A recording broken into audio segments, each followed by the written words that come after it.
Hi, this is Richard here. So today I really want to focus on the IELTS and I want to focus on IELTS speaking. So this is a new series that is starting where we're going to look at some of the common topics, some of the common subjects that you hear in the IELTS exam.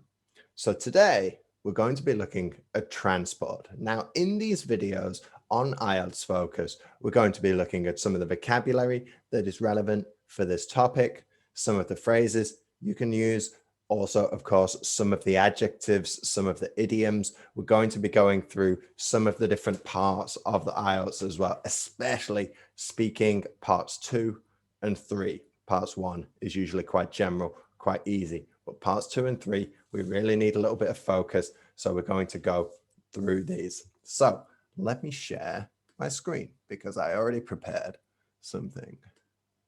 Okay, so let me make this a little bit bigger. First, we should look at types of transport, of course. So car, of course, bus, underground, subway. Now, there is a little bit of a difference. Underground is what we were saying British English. Subway is what they'll say in American English. Of course, if you're talking about London, you're going to talk about the tube, of course. So we say the London Underground, but we normally say the tube.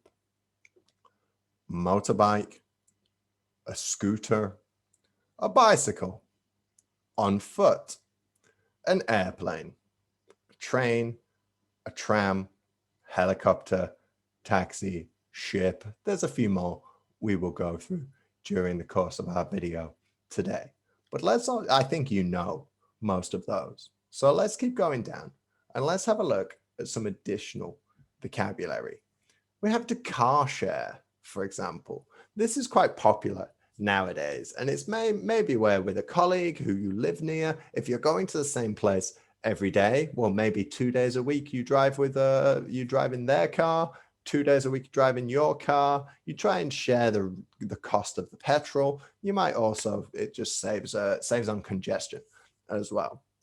We also talk about the commute, or we have the verb to commute. Now, the commute is just the journey to and from work, or to commute to or from work.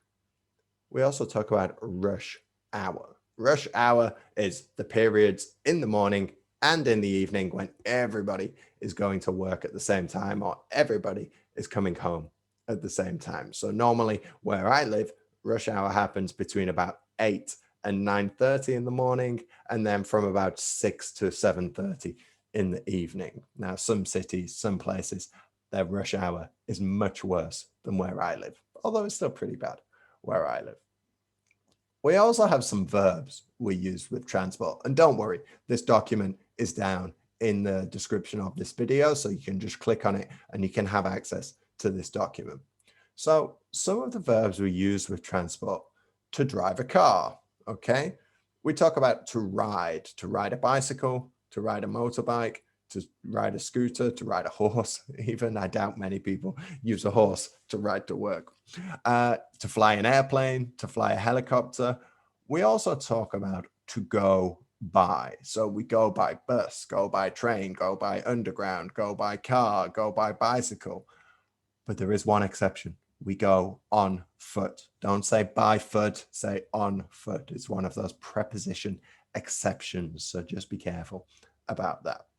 Now, I also want to look at some of the adjectives we use when we talk about transport. So here we've got some really good ones. Affordable. It's not too expensive. For example, I live in Paris. If you want an underground pass for a month or a train pass for a month for the Paris region, it works for every underground, every suburban train, every bus. It's about 75 euros a month, and your employer pays about half of that. So me personally, I pay about 37 euros a month, just over €1 a day. That's pretty good, pretty affordable. Delayed. My train is often delayed during rush hour. Sometimes it's 5 minutes late or 10 minutes late. It's delayed because there's some problem on the line, or maybe there's too much traffic on the road if I'm taking the bus. Modern. Now, where I live in Paris, it's not the most modern underground system in the world. But once I went to Hong Kong and I was so impressed with it because it's so modern. The trains look great. The stations are all clean and modern. Everything looks really good. I think probably the best underground system I have used. If you've got a different one, write it down in the comments. I will try and check it out when I travel next. Comfortable. For example, you might take the Eurostar. The Eurostar is the train from Paris to London or vice versa. And it's so comfortable. It's so smooth. You forget you're even on a train. It's really, really nice. So it's so comfortable. We might also talk about overpriced. I try not to use taxis in my city as they are so overpriced. If you live in Paris or you live in another tourist city, sometimes taxis become really expensive in tourist cities. So just be careful about that, especially if you have an accent when you're speaking French like I do. Convenient. Convenient means easy for me or easy to use, easy for me. I live a stone's throw away from the tube station. It's so convenient for me. A stone's throw away is a great idiom. It means very close, a stone's throw away. I could literally take a stone and throw it and it would hit the tube station. I live a stone's throw away from the tube station. It's so convenient for me. Inadequate. Inadequate means not good enough or not big or sufficient enough. The amount of trains during rush hour are inadequate. They're completely packed. There's one line in Paris, there's a train every 6 minutes, but there needs to be a train every 1 minute because it's especially during rush hour, because there are so many people riding on it. So they're completely packed. It's just full. You can't move in there. There needs to be more trains because at the moment, the number of trains is inadequate. Reliable. Reliable means it works. I can count on it. My car is so reliable. I haven't had a problem with it in years. So if you have an unreliable car, there's always new problems and it's always breaking down and you need to take it to the mechanic. But my car is extremely reliable. Hopefully it stays that way. Crowded. Crowded means there are lots of people in a small area. Watch out for pickpockets on a crowded underground train. There's quite a few cities in the world where you have to be careful with your belongings when you're on a crowded underground train because there are pickpockets in cities. So always be careful when you're traveling to a big city as a tourist because they probably will try and target you. Limited. Limited means almost inadequate. There aren't enough of something. There aren't enough options. Your options for parking in London are so limited. It's easier to take a train into the city. London is notorious for parking spaces. There just aren't enough of them. Then you can't park on the road and it's very difficult. It's sometimes just easier to take the train into the city, which a lot of people do. We could also use speedy. I paid extra for speedy boarding on my flight to Rome. I have a very interesting story about the one time in my life I paid for speedy boarding and it went wrong, but I will go through that in another video. So we've got some nice adjectives there that we can use. So always remember when you're doing the IELTS speaking, it's not just as simple adjectives, good, fast, big. No, we need to go a little bit higher, especially if you want to get up into that 7.5, 8 and beyond range. Let's have a look at some useful sentences. I prefer to commute by train into the city so I can relax on my way to work. Sometimes it's just easier if you're stuck in traffic and you're moving 5 meters every 30 seconds.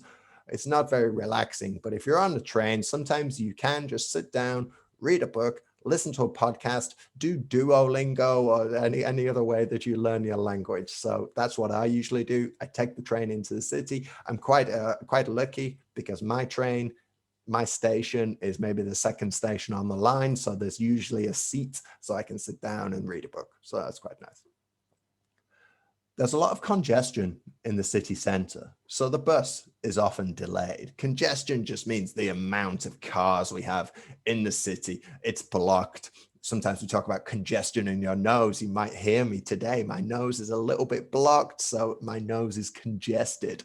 We can talk about it with traffic as well. There's congestion in the city, so the bus is often delayed. Number 3, I prefer to travel by bicycle because it's good exercise. So remember, by bicycle, by car, by train, by plane, on foot. Okay, so I prefer to travel by bicycle. I take the underground everywhere to avoid traffic jams. Traffic jams just means when the traffic in a certain area is blocked, maybe because there's been an accident or maybe because something's happened. There's some construction work happening in that part of the city and it just blocks everything. It creates a traffic jam. It's a little bit different from general traffic congestion. Congestion just means there's just too many people and it causes problems. But a traffic jam is a specific area of the city, maybe because of a specific reason, like an accident or construction work. I regularly get a lift from a friend to share petrol costs. To get a lift means that that person, they take me to the place I want to go, probably work if we work in the similar area. We talk about to get a lift from somebody or to give somebody a lift. So imagine if I'm going to the airport, it's expensive sometimes and it takes a long time to take the train to the airport. I don't want to take my car because then I have to pay for parking at the airport. Parking at the airport's very expensive. So I might ask a friend, hey, can you give me a lift to the airport? I will get a lift from my friend to the airport, and then I might pay them a bit of money. It's a little bit cheaper than taking my own car and paying for parking there. If you live in the countryside, you might have a problem with buses.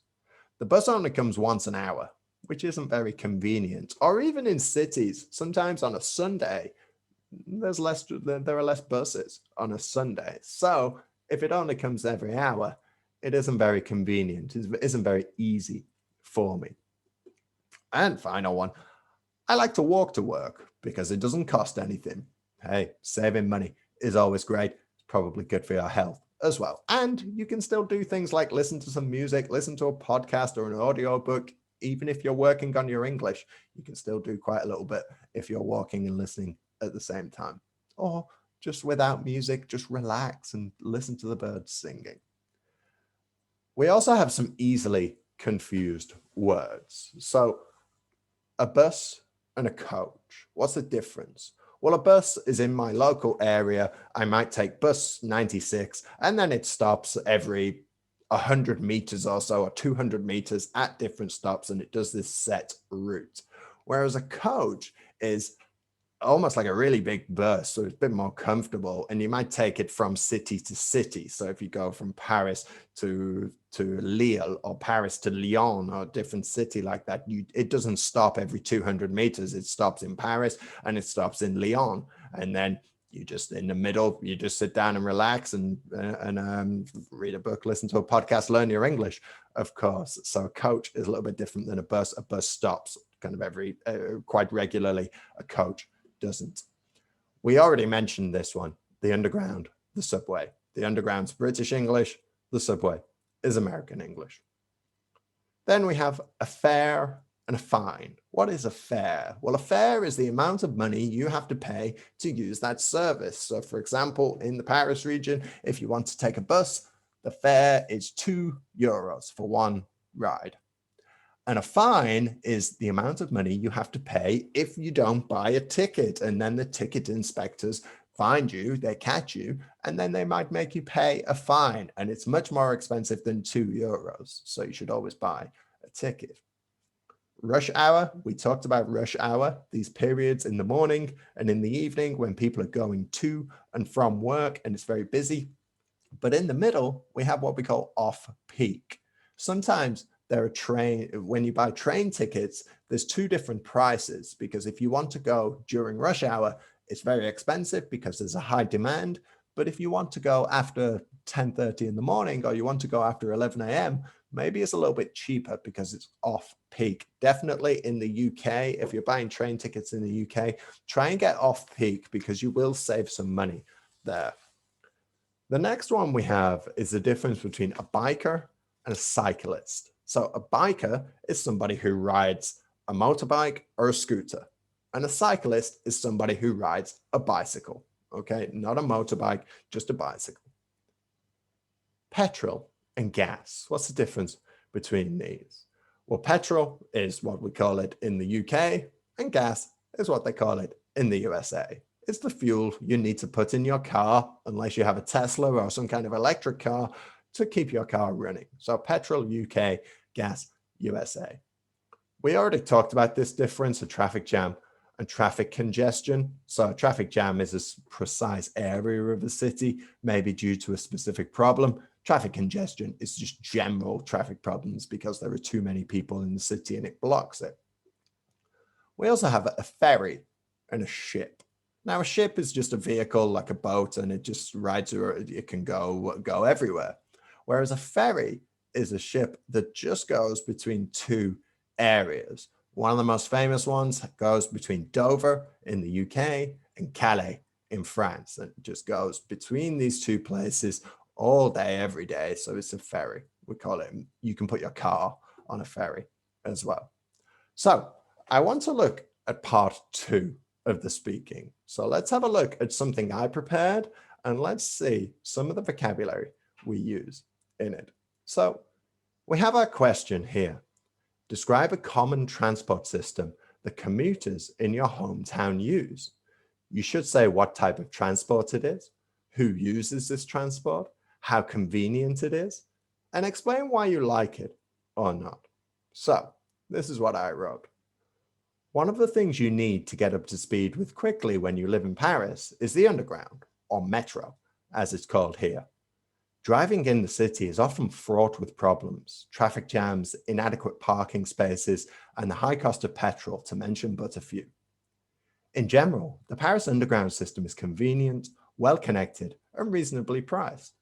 The fare for a single trip is as little as €2 in the center of the city. The system serves most people's transport needs. The first train is before 6 a.m. and the system runs through until about 2 a.m.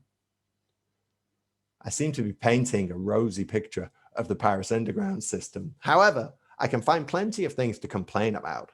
During rush hour, the number of trains are often insufficient. Avoid line 13 in the morning, as the passengers are packed in like sardines. Although some lines are modern, we even have some driverless lines. Some are in dire need of modernization due to old trains and bad smells, etc. On the whole, I would say the Paris Underground is the most convenient way to get around the city at an affordable price. It gets my seal of approval. Okay, so we've got some pretty good phrases that we use in that. So let's go back and have a look at them. One of the things you need to get up to speed with, something, to become accustomed to something quite quickly, is the Paris transport system, is the metro, for example. Driving in a city is often fraught with problems. It just means there are a lot of problems associated with driving in the city. So it's stressful. It's not very easy. It takes a long time. So it's fraught with problems. There are lots of problems with driving in the city. And then I really like this sentence at the end. So traffic jams, inadequate parking spaces, and the high cost of petrol, to mention but a few. So instead of just saying and so on or etc., we could say to mention but a few. You can just put it at the end when you want to say, okay, I've given 3 examples. You can imagine there are lots more examples. And let's go down because we've got a few more. I seem to be painting a rosy picture of the Paris Underground. If you paint a rosy picture of something, you only talk about the good things that are associated with that thing. So to paint a rosy picture of the Paris Underground system, you only focus on how great it is and how convenient it is and how reasonably priced it is. But it's not always the case, is it?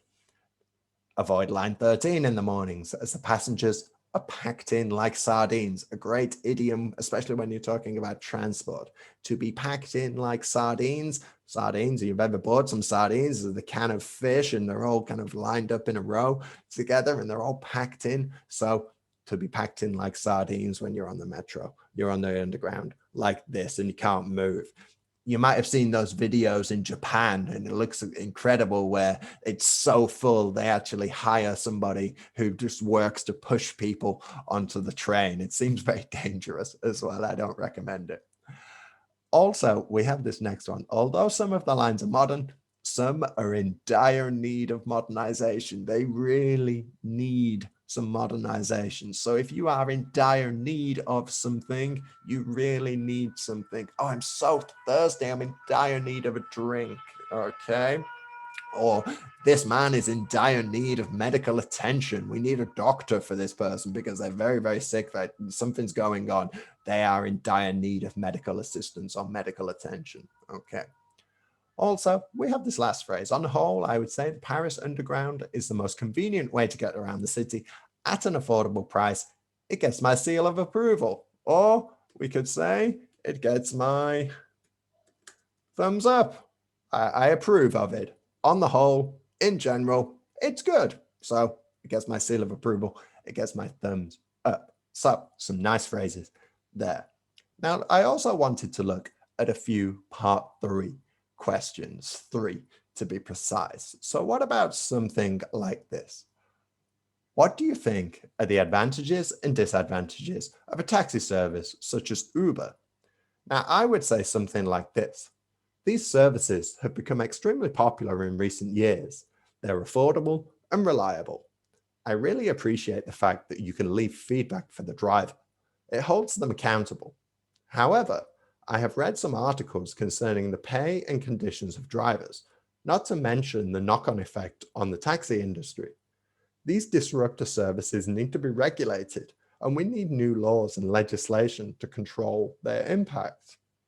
Okay, so we have, as you can see, part 3 answers. It's not so long. They don't want you to talk for a minute or 2 minutes. It's just 5 sentences, just giving a good analysis, good answer to the question. So we've got a couple of nice phrases here.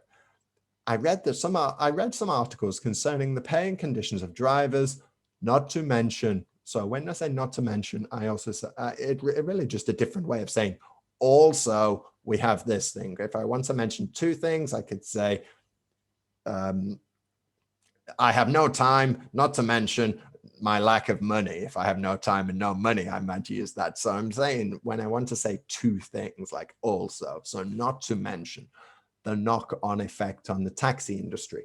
The knock-on effect means the way that one thing affects other things. So for example, with Uber, it's quite a big thing in certain cities like Paris or New York, where taxi drivers, for a long time, they had to pay a lot of money for a badge, a license, and it was really expensive. But when they retired, they would sell that badge to another younger taxi driver, and that's how they would make their money for retirement. But nowadays, because we have this disruptor service in Uber, these taxi drivers who paid a lot of money for these badges, well, they're not going to make any money off them because there's no new taxi drivers who want these badges, and they don't want to pay 100,000 euros for these badges, do they? They can just drive Uber instead, and it's free. You can start tomorrow, and they don't have to pay any big badge or any big permission license. So yeah, there is a knock-on effect on the taxi industry. So these systems, these services, they need to be regulated with laws and legislation. Okay. Question 2. Which mode of transport do you think is the most dangerous and why? I would say it depends on the city. In many places, you take your life into your own hands when you cycle. However, cycling infrastructure seems to be improving in many cities. In recent years, there have been a series of initiatives put in place by the mayor to make my city more cycle-friendly. I hope more cities do the same. It's a mode of transport that is cheap, reliable, and great for your health. So to take your life into your own hands means to take a big risk. So to take your life into your own hands. And actually, when I first moved to Paris in 2013, it really was quite dangerous cycling in the city. There were not so many cycle lanes around. People didn't respect cyclists so much. In recent years, that has improved a lot, and there's much more cycle lanes. There's much more people cycling in the city. So it's really good. You're not taking your life into your own hands nowadays. And then we have number 3. How do you think people will travel around the place that you live in the future? My city has certain problems with traffic congestion, in addition to issues with public transport during rush hour. I hope the recent cycling initiatives will attract more people to get from A to B by bicycle. The recent developments in remote working, could also have a positive effect in taking some pressure off the city's transport infrastructure. So I really like this bit as well, actually, in addition to. It's just a different way of saying as well as, additionally, also. So when I want to add a point. So my city has certainly has problems with traffic congestion and issues with public transport in addition to. So that's quite a good one. And also we have this nice phrase, to get from A to B, to go from where you are to where you want to go. Very easy to get from A to B. So, like I mentioned, I'm going to put a link to this Google document in the comments of the, well, in the description of this video. So make sure you check that out. Also, if you have any more tips, if you have any more idioms or expressions that you think would be really good for transport, put them down in the comments. Let's share best practice. Let's get everybody on the same page, everybody working towards getting that great result in the IELTS, okay? So don't forget to like, don't forget to subscribe. And if you know anybody else sharing, studying for the IELTS, don't forget to share. I hope that helps. Stay tuned because there will be more videos soon. Thanks.